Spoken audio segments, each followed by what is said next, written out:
Vigilate et orate,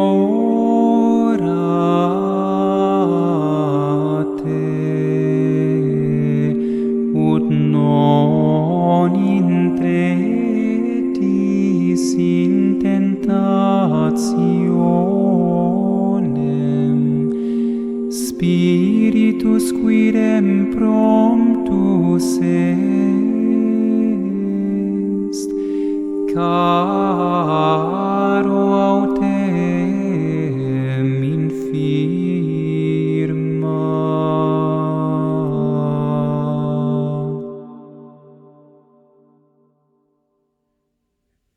De junho de 2025, Carta aos Romanos, o julgamento de Deus, capítulo 2, versículos de 3 a 11.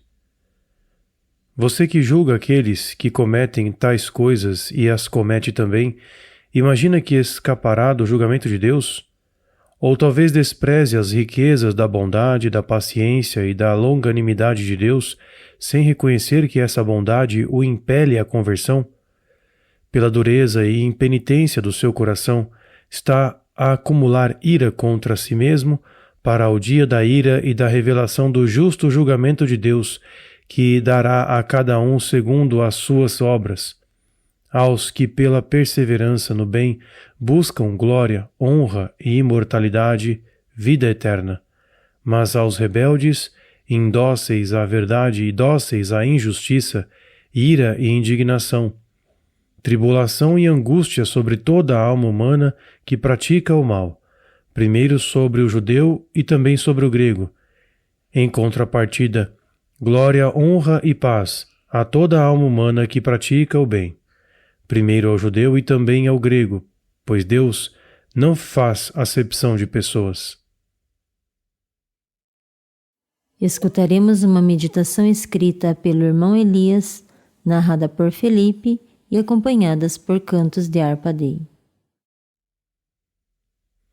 É proveitoso que o apóstolo Paulo exponha as coisas com tanta clareza para evitar mal-entendidos.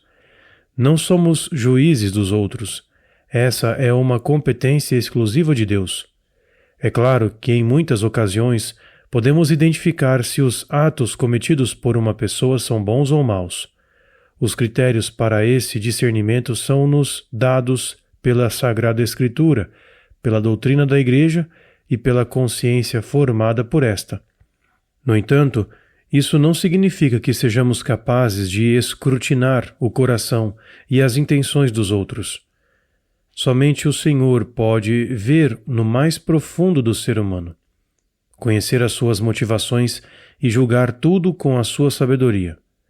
Por isso devemos deixar o julgamento nas suas mãos. Isso é ainda mais importante, porque nós, seres humanos, corremos o risco de acusar os outros precisamente nos pontos em que falhamos. Portanto, devemos evitar toda a obstinação e reconhecer cada vez mais a bondade e a paciência do Senhor. Somos chamados a converter-nos de coração e a deixar-nos instruir pela sabedoria de Deus.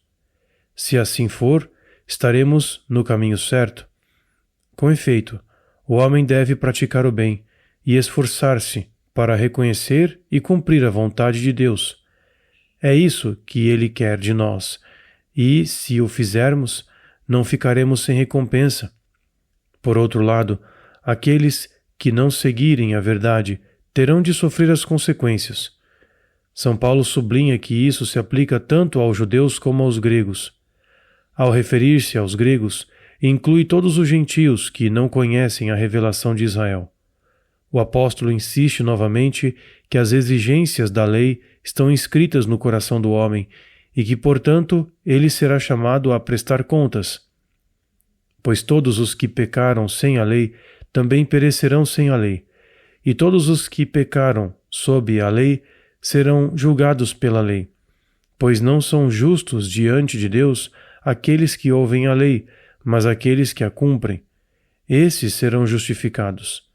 De fato, quando os gentios que não têm lei cumprem naturalmente as prescrições da lei sem terem lei, são lei para si mesmos, como aqueles que mostram ter a realidade dessa lei escrita nos seus corações, o que é atestado pela sua consciência e pelos julgamentos opostos de condenação ou louvor.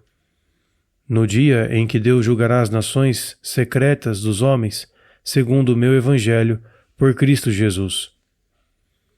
Que lição podemos extrair das palavras do apóstolo dos gentios? Elas podem sacudir-nos e despertar-nos num tempo em que se ouve cada vez menos falar da serenidade de prestar contas a Deus e de sermos julgados pelas nossas obras. Em vez disso, proclama-se a misericórdia divina, muitas vezes de tal forma que dá a impressão de que nem sequer existe a possibilidade de uma pessoa ser condenada.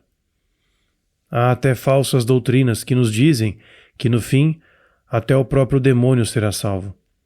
No entanto, tais ensinamentos adormecem as pessoas e carecem da seriedade necessária para as sacudir e despertar. A Sagrada Escritura exorta-nos repetidamente a permanecer vigilantes e afirma que o homem pode perder-se para sempre se deixar levar pelas suas más inclinações e se afastar de Deus. A misericórdia de Deus também reside na sua paciência ao esperar pela conversão de uma pessoa, nos seus esforços incansáveis para a alcançar de todas as maneiras possíveis e na sua disposição constante de a perdoar assim que ela se voltar para ele. Tu colocaste todos os meus pecados sobre as tuas costas. No entanto, se não tivermos em conta o outro lado da moeda, o anúncio fica incompleto e cria uma imagem suavizada e superficial da salvação das almas. Isso é indigno, pois, em certo sentido, não reconhece a responsabilidade do homem perante Deus. O anúncio autêntico, ao invés, deve apresentar o Evangelho na sua totalidade. São Paulo lembra-nos disso. E o verso de comunhão que ouvimos hoje põe em melodia as palavras do Senhor. Vigiai e orai para que não entreis em tentação. O espírito está pronto, mas a carne é fraca. Vigilate et orate